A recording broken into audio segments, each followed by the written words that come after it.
बहुत से architecture students का क्वेश्चन होता है कि कौन से ऐसे सॉफ्टवेयर्स हैं जो हमें सीखना चाहिए, या फिर कौन से ऐसे सॉफ्टवेयर्स हैं जो आर्किटेक्चर में इम्पॉर्टेंट हैं, मींस सबसे बेसिक्स हैं कि इन्हें सीखना ज़रूरी है, नहीं तो इसके बिना मीन्स सर्वाइवल रेट थोड़ा टफ हो जाएगा। तो ऐसे बहुत से स्टूडेंट्स की क्वेरीज होती हैं। तो आज के इस वीडियो में मैं इसी टॉपिक के बारे में डिस्कस करूँगा कि कौन से दो ऐसे सॉफ्टवेयर हैं जो सबसे ज़्यादा इम्पॉर्टेंस रखते हैं आर्किटेक्चर में, और इनके कंसेप्ट्स को भी समझेंगे क्यों ज़रूरी है ये।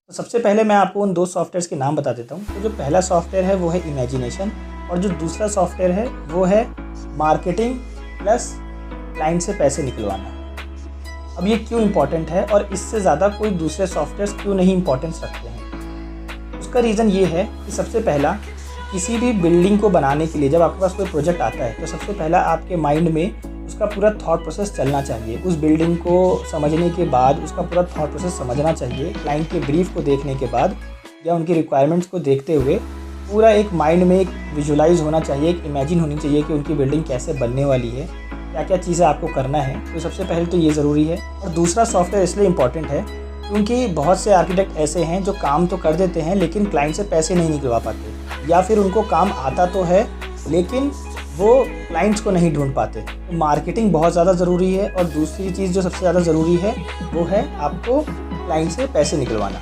अब इन दो सॉफ्टवेयर्स की इंपॉर्टेंस क्या है या इनके पीछे का कंसेप्ट क्या है? जब भी कोई क्लाइंट आपके पास आता है तो सबसे पहले वो अपनी एक रिक्वायरमेंट्स को रखता है। रिक्वायरमेंट को रखते ही आपको उस चीज़ को विजुलाइज करना पड़ता है, इमेजिन करना पड़ता है कि क्लाइंट्स क्या चाह रहा है और उसकी बिल्डिंग कैसी दिखनी चाहिए। तो ये चीज़ मोस्टली आपके इमेजिनेशन पावर पे डिपेंड करता है कि आप क्या उसकी बिल्डिंग को सोच रहे हैं, कितना उसके रिक्वायरमेंट्स को इमेजिन कर पा रहे हैं, गैदर कर पा रहे हैं, और क्या डाटा आप निकाल पा रहे हैं। तो एक जो उस टाइम पे जो इनिशियली चाहिए होता है वो चीज़ विजुलाइज करना बहुत ज़्यादा ज़रूरी है। और जो सेकंड चीज़ मैंने आपको बताई वो है मार्केटिंग और प्लस क्लाइंट से पैसे निकलवाना। वो इसलिए इम्पॉर्टेंट है क्योंकि सीईओ के अकॉर्डिंग अगर आप देखेंगे तो एक आर्किटेक्ट एक बड़े बड़े होर्डिंग्स नहीं लगवा सकता, कहीं मार्केटिंग न्यूज़पेपर पे मार्केटिंग नहीं करवा सकता। कहने का मतलब है कि कोई भी नॉर्मल एक जो एडवर्टीजमेंट का प्रोसेस होता है वो एक आर्किटेक्ट नहीं कर सकता, ये इलीगल है। तो हमारे जो प्रोफेशन में जो सबसे इम्पॉर्टेंट तरीका है वो ये है माउथ टू माउथ एडवर्टाइज़ करना। मीन्स एक क्लाइंट दूसरे क्लाइंट को बताएगा, दूसरा क्लाइंट तीसरे क्लाइंट को बताएगा, और इसी तरीके से हमारी मार्केटिंग होती है। अब बात करते हैं फिर क्लाइंट से पैसे निकलवाना। अब क्लाइंट से पैसा निकलवाना सारा खेल ही पैसे का है, अगर मैं बहुत प्रैक्टिकली बात करूँ, क्योंकि पैसे ही एट द एंड इम्पॉर्टेंट है। आपका पैशन इंपॉर्टेंट तो है ही, लेकिन साथ ही साथ पैसे की इंपॉर्टेंस तो हर कोई जानता है, और आप पैसे के लिए ही काम कर रहे हैं। अब मैं आपको इसका एक रियल लाइफ एग्जांपल देता हूँ। जनरली क्या होता है कि जब कोई एक आर्किटेक्चर स्टूडेंट अपनी पढ़ाई ख़त्म करके, मीन्स अभी आर्किटेक्ट बनता ही है, आप कह सकते हैं कि फ्रेशर्स जो होते हैं, उनके साथ क्या होता है कि उनके रिलेटिव जनरली उनको अप्रोच करते हैं कि उनके ये घर को रिनोवेट कर दे, उनके इस घर को बना दे, या फ्री डिज़ाइन दे दें। अल्टीमेटली कहने का मतलब यही है कि फ्री डिज़ाइन देना। तो उनको बहुत ज़्यादा इस चीज़ की दिक्कत होती है, क्योंकि ऑफकोर्स आपने 5 साल की पढ़ाई पढ़ी है तो आपने एक एक्सपीरियंस पढ़ा है, तो आप उस चीज़ को फ्री में कैसे दे सकते हैं? लाइक ये आपके प्रोफेशन के साथ भी धोखा करना होगा एक तरीके से। और साथ ही साथ अगर आप देखेंगे तो ये चीज़ एक जो प्रैक्टिसिंग आर्किटेक्ट है उनके साथ भी होता है, क्योंकि अगर आप मार्केट के बारे में पता करेंगे तो मार्केट में ये चीज़ तो बहुत कॉमनली एक्सेप्ट कर ली गई है। किसी भी प्रोजेक्ट में क्लाइंट जो है हमें 10 से 15% तो पैसा नहीं देगा। आर्किटेक्ट अब एक्सेप्ट कर चुके हैं इस चीज़ को। बहुत से आर्किटेक्ट ऐसे हैं जो ले लेते हैं। तो अल्टीमेटली कहने का मतलब ये है कि यही चीज़ हमें सीखनी है, क्योंकि ये चीज़ पहले भी थी। पहले जब ये सॉफ्टवेयर्स नहीं थे जो कि आप नाम सुनते हैं, ऑटोकैड,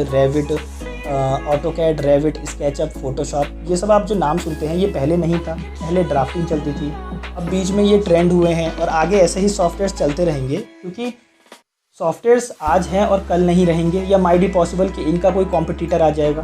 तो सॉफ्टवेयर्स हमेशा चेंज होते रहेंगे, आपके काम करने का पैटर्न हमेशा इंप्रूव होता रहेगा, चेंज होता रहेगा। बट जो दो चीज़ इंपॉर्टेंट है वो हमेशा ही बना रहेगा, जिसे हम बोलते हैं बेसिक्स। और वो बेसिक्स क्या है? सबसे पहले आपको विजुलाइज करना है किसी प्रोजेक्ट को, ताकि आप ऑफकोर्स काम कर सकें, और दूसरा मार्केट करना है, साथ ही साथ क्लाइंट से पैसा निकालना सीखना है। क्योंकि ये चीज़ तो आगे भी आपको पैसे लेने हैं, आज भी लेना है, और पहले भी आर्किटेक्ट्स लेते आए हैं।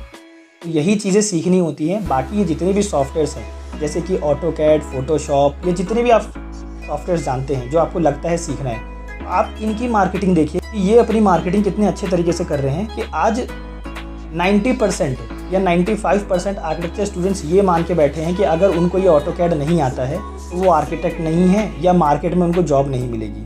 तो अब आप ये चीज़ समझ सकते हैं कि उनकी मार्केटिंग कितने अच्छे तरीके से हो चुकी है। आज स्टूडेंट्स ये चीज़ समझ चुके हैं जो कल को आर्किटेक्ट बनेंगे कि इन सॉफ्टवेयर्स के बिना हम कुछ नहीं हैं, बल्कि ये चीज़ कभी थी ही नहीं। तो ये जो आपके ईज़ के लिए जो सॉफ्टवेयर्स बनते हैं तो ये तो कंपनी हमेशा बनाती रहेगी, क्योंकि उनको भी मार्केट पे बने रहना है। द थिंग इज़ कि हम ये चीज़ नहीं समझते कि हमारे लिए वो चीज़ इंपॉर्टेंट नहीं है। हमारे लिए बस दो ही चीज़ इंपॉर्टेंट है, एक तो विजुलाइज करना, जो कि आप एकेडमिक्स में सीखते हो। एकेडमिक्स में ये दो चीज़ें सीखना बहुत ज़्यादा ज़रूरी है।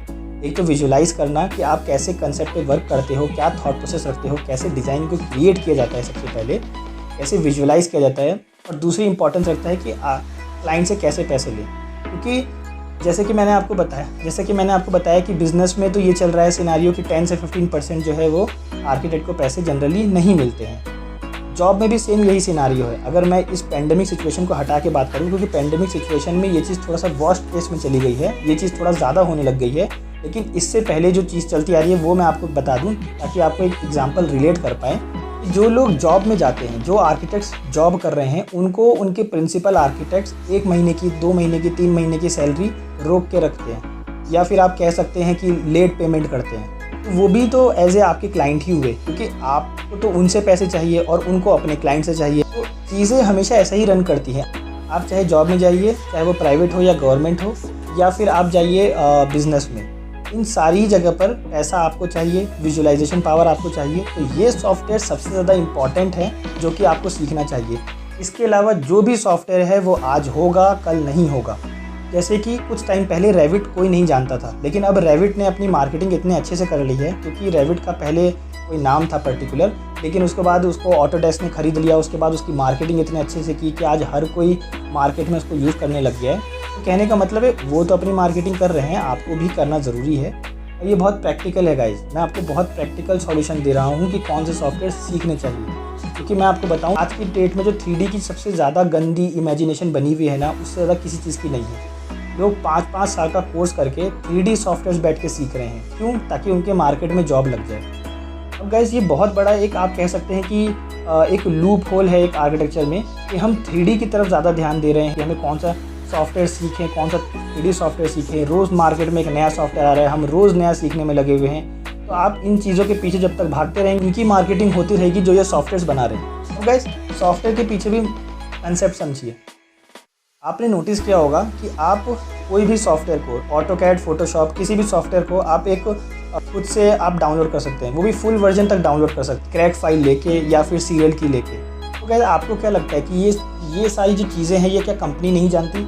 ये कंपनी जानबूझ के आपको स्टूडेंट लाइफ में जानबूझ के आपको ये चीज़ देती है। और इसका रीज़न ये है, अगर मैं आपको इसका भी कंसेप्ट समझा दूँ, तो इसका रीज़न ये है कि वो चाहती है कि आपको इसकी आदत पड़ जाए, आपको ये सॉफ्टवेयर पे इतना हाथ बैठ जाए कि बाद में आप किसी के यूज़ टू ना हो पाए।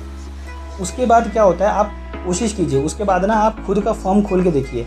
आप सिर्फ उस सॉफ्टवेयर को यूज़ करेंगे और आपको पता भी नहीं चलेगा कि ऑटोडेस्क वालों ने कब आपको ट्रैक कर लिया और आपको बार बार कॉल करते रहेंगे कि आप हमारे सॉफ्टवेयर को यूज़ कर रहे हैं। मीन्स जिन्होंने ये सॉफ्टवेयर बनाया है, क्या वो ये चीज़ को ट्रैक नहीं कर सकते? वो बहुत आसानी से कर सकते हैं। और ये चीज़ होती है कि हम जो ऑटोडेस्क को और ऑटोकैड को, फोटोशॉप को इतना इंपॉर्टेंस मान चुके हैं, मैं मना नहीं कर रहा, ये सॉफ्टवेयर कोई गलत नहीं है। बट अब क्या हो रहा है, प्रैक्टिस कुछ ऐसी हो रही है कि जिनको ये सॉफ्टवेयर नहीं आते वो अपने आप को हैंडीकैप समझने लग गए हैं। तो ये भी एक गलत प्रैक्टिस है कि आप एक सॉफ्टवेयर की वजह से अपने आप को हैंडीकैप समझो। ये बहुत ज़्यादा गलत प्रैक्टिस है कि अगर हमें ये सॉफ्टवेयर नहीं आ रहा तो हमें सीखना ही पड़ेगा। तो वो 3D की क्लासेस जाके लेते हैं, वो फोटोशॉप की जाके क्लासेस ले रहे हैं जस्ट बिकॉज क्योंकि वो हैंडीकैप हैं। अगर उनको ये नहीं आता तो वो आर्किटेक्ट नहीं है। तो गाइस आप लोग भी इस चीज़ को समझिए कि सॉफ्टवेयर्स हमारे लिए बने थे, हम सॉफ्टवेयर्स के लिए कभी नहीं बने थे। तो ये बहुत से जो फ्रेशर आर्किटेक्ट्स हैं या जो स्टूडेंट्स हैं जो ये पूछते हैं कि कौन सा इंपॉर्टेंट है, कोई भी इंपॉर्टेंट नहीं है। इंपॉर्टेंट सिर्फ 2 ही सॉफ्टवेयर है, एक पैसा निकलवाना, दूसरा विजुअलाइज करना या इमेजिन करना। आई होप आपको ये वीडियो आज की समझ में आई होगी और आप रिलेट कर पा रहे हों और आप रिलेट कर पाए होंगे कि कैसे आपको वर्क करना है, कैसे एक हेल्दी एनवायरनमेंट क्रिएट करना है आर्किटेक्चर प्रोफेशन में।